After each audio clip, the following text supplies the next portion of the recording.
kifupi tuna zaidi ya miaka 30 ambao unatutaabisha wananchi na kututesa. Kiasi kwamba mgogoro huu mwaka kama 2017 kama sikosea 15, Waziri Mkuu Kassim Majaliwa alikuja na kututangazia wananchi kwamba atatatua mgogoro huu kwa kutuma tume na kamati ambayo itahakiki mpaka wa mwaka 61. Na hatimaye Waziri Mkuu alituma hiyo tume, tukashirikishwa kama wananchi, wazee maarufu walishirikishwa, tukabaini mpaka sehemu ambazo zinazopita. Na baada ya hapo waziri wa ardhi kipindi hicho ambacho alikuwa ni ndugu Mheshimiwa Lukuvi alikuja kukiri kwamba wilaya ya Kilindi ilimegwa kilomita 2.7 hivi. Kiasi kwamba sasa wote tulibaini kwamba mpaka sehemu ambapo upo tulibaini. Baada ya hapo palitolewa tangazo na waziri mkuu kwamba atatuma sasa kamati maalum kwa ajili ya kuja kuhakiki na kuweka alama.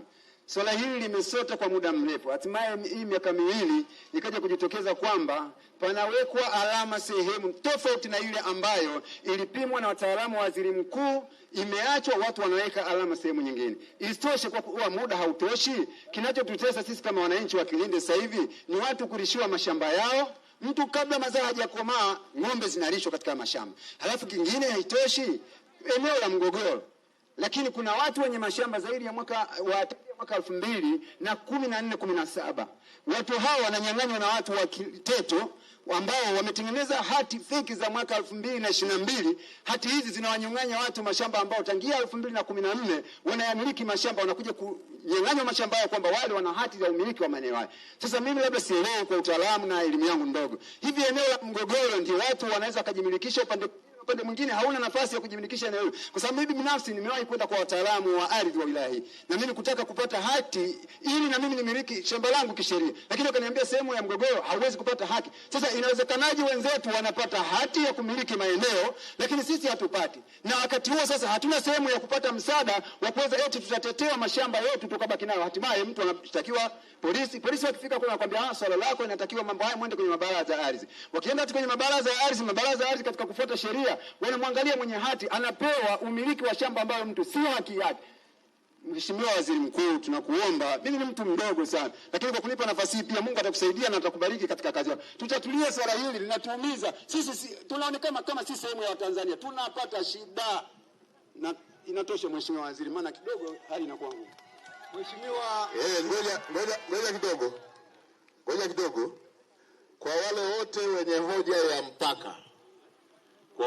wenye hoja ya mpaka, tumekutana nayo pia pale Songe pale. Na leo hapa tuko na Mheshimiwa Waziri wa Kilimo, tuko na Mheshimiwa Waziri wa Mifugo, tuko na Mheshimiwa Waziri wa Maji, tuko na Mheshimiwa Waziri wa TAMISEMI, na leo nimeshaagiza Waziri wa Maliasili anakuja na Waziri wa Ardhi anakuja. Tumepanga mawaziri hao watakutana tarehe 16. Atakuja kuelezea watakapokuja kusalimia. Lakini tunataka wakutane tarehe 16. Na baada ya hapo, kwa sababu hii ziara inaendelea, tutakapokuwa tunaelekea kati ya mkoa wa Kilimanjaro na Manyara, tutakwenda mpaka mpakani na tutakuwa na wananchi wa Kilindi na tutakuwa na wananchi wa Kiteto. Tutakwenda mpaka kwenye eneo ambalo lina mzozo. Kwa sababu sasa tume zilishaundwa, Mheshimiwa mawaziri wataenda kwenye takwimu hizo, kwenye taarifa zile ambazo zilifanywa kazi ili tuweze kwenda kwenye kumaliza huu mgogoro, kupata ufumbuzi wa mwisho. Kwa hiyo nakushukuru kwa hoja hiyo. Lakini Mheshimiwa mawaziri watafafanua kwa sababu tayari tumeshasema waanze kufanyia kazi. Kwa hiyo kama kuna mtu ana hoja hiyo inayohusiana na mgogoro, na sio huo tu, Mheshimiwa Waziri wa Mifugo atakapokuja atawaambia vizuri. Kuna viporo pia vya migogoro ya aina hiyo. Hiyo yote tunataka tuifanyie ili tuweze kumaliza moja kwa moja jambo la aina hiyo. Kwa hiyo